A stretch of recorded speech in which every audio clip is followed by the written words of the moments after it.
Hi, this is Jason from Horrific Nightmares. And it's Saturday, Slashback Saturday. This is a segment created by my good buddy, Joe the Horror Man, where he picks a theme and we watch a slasher movie based on that theme and do a review. This week, of course, it's Father's Day. And that means a slasher with a father could be a killer, could be just a regular father or grandfather. And this week I picked Slash. Now, Slash is a 2002 film, which runs approximately 93 minutes and is directed by Neil Sundstrom.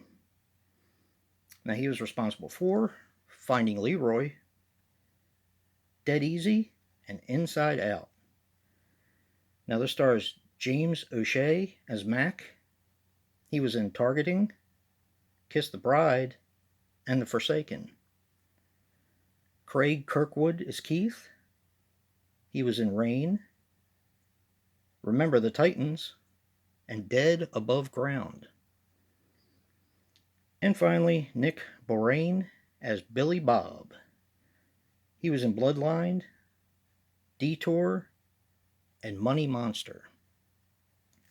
Now, this movie was made in South Africa, although it does have American actors.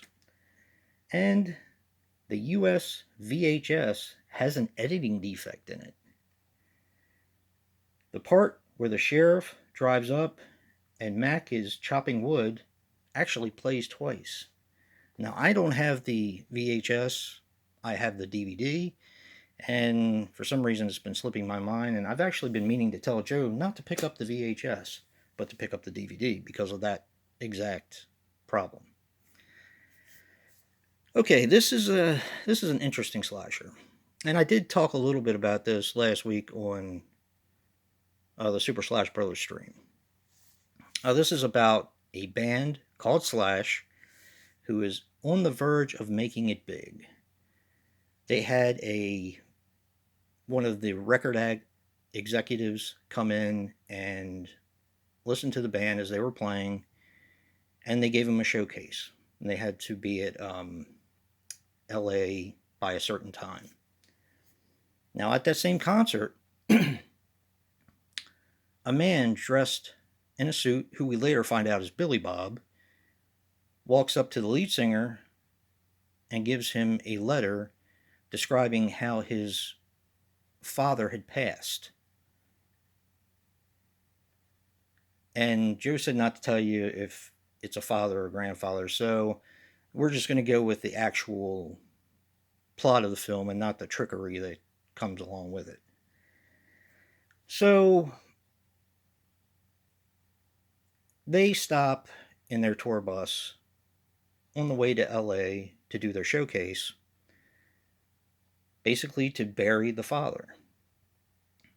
His uncle's there, and he hears a lot about his grandfather. He does have suppressed memories from his childhood, but that comes later on in the film. And his friends start getting picked off one by one with a killer that kind of looks like this. It's like a scarecrow kind of look. And the killer's costume is really cool. His mask is really cool. And he uses a big scythe as his weapon of choice. That's pretty much the plot of the story. Now, what did I think about it? This is a really solid 2000 slasher. Now, I did watch this in order to do my top 20 for 2020. This didn't quite make the cut. Actually, to be quite honest with you, I didn't get to it in time. I still don't think it would have made the cut. I do like it. It's just not top 20 material. Maybe top 25, top 30, maybe. But it is a pretty good film. Now, the cons are... there's a couple cons to it. The acting is a little suspect at times, but like any slasher movie or horror movie in general, with a budgetary constraint, that's pretty much to be expected. This does have a few, decent actors in it. The only other thing I also talked about a little bit on the Slash Brothers stream, and that is the final song. Now, part of the end, and I can tell you this because it doesn't really give away any of the ending. The band does go on to make it big, and they have this song at the very end that they write that becomes a top hit. Now, the song's not that bad. The problem is, the lead character, of course, they call him Mac. His real name is James McDonald. And he goes back to the farm to bury his father that he grew up on. Old McDonald's farm, get it? And they do work it into the end song with a very cringeworthy E-I-E-I-O. Yeah. It's the part where everybody's supposed to sing E-I-E-I-O. And it's just, to me, it's cringeworthy. The song is actually not that bad, but that ruins it for me because I just think it's silly and stupid. But yeah. Other than that, it's a pretty good slasher.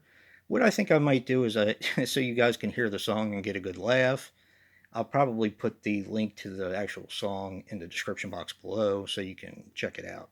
And it's kind of like a trailer because you can watch the music video and have fun with it and kind of see what you're getting yourself into if you choose to watch it.